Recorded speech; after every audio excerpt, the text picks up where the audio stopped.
ఈరోజు మనం కష్టే ఫలి అనే కథ గురించి తెలుసుకుందాము. అనగా కష్టపడితే ఫలితం ఖచ్చితంగా ఉంటుంది అనేది ఈ కథ తెలుపుతుంది.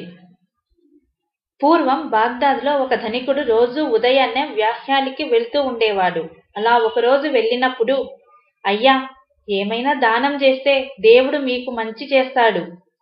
ఆ యువకుడిని చూసి జాలిపడిన ధనికుడు ఒక నాణెం తీసి పక్కనున్న పొదలలోకి విసిరేశాడు. ఇదిగో తీసుకో. 1 గంట కష్టపడి వెతికాక యువకుడికి పొదల్లో నాణెం దొరికింది.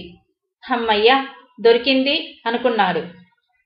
మర్నాడు కూడా యువకుడు ధనికుడి కాళ్ళ మీద పడ్డాడు. అయ్యా, ధర్మం చేయండి, అల్లా మీకు మేలు చేస్తాడు. ధనికుడు ఒక నాణెం తీసి పక్కనున్న బురదగుంటలో పడేశాడు. యువకుడు ఒక పూటంతా శ్రమపడి వెతికితే నాణెం దొరికింది. ఆ తర్వాత రోజు కూడా యువకుడు ధనికుడి కాళ్ళ మీద పడగా ధనికుడు నాణెం తీసి కాలువలోకి విసిరివేసి వెళ్ళిపోయాడు. చెత్తతో నిండిన కాలువలో నాణాన్ని వెతికేసరికి ఒక రోజంతా గడిచిపోయింది. యువకుడు బాగా అలసిపోయాడు. హమ్మయ్య, నాణెం దొరికింది, కానీ బజార్లోకి వెళ్ళి తిండి తినే ఓపిక కూడా లేదు. తర్వాత రోజు, అయ్యా, నాణెం నా చేతిలో పడేయక అలా విసిరివేయటంలో ఆంతర్యం ఏమిటో అర్థం కావటం లేదు అన్నాడు ఆ యువకుడు. అబ్బాయి, నీలో శ్రమపడే శక్తి ఉన్నా శ్రమపడే గుణం లేదు. అందుకే 3 నాణేల కోసం 30 నాణేల శ్రమపడ్డావు. శక్తి ఉండి ఇలా బతకటం సిగ్గుచేటు కాదు?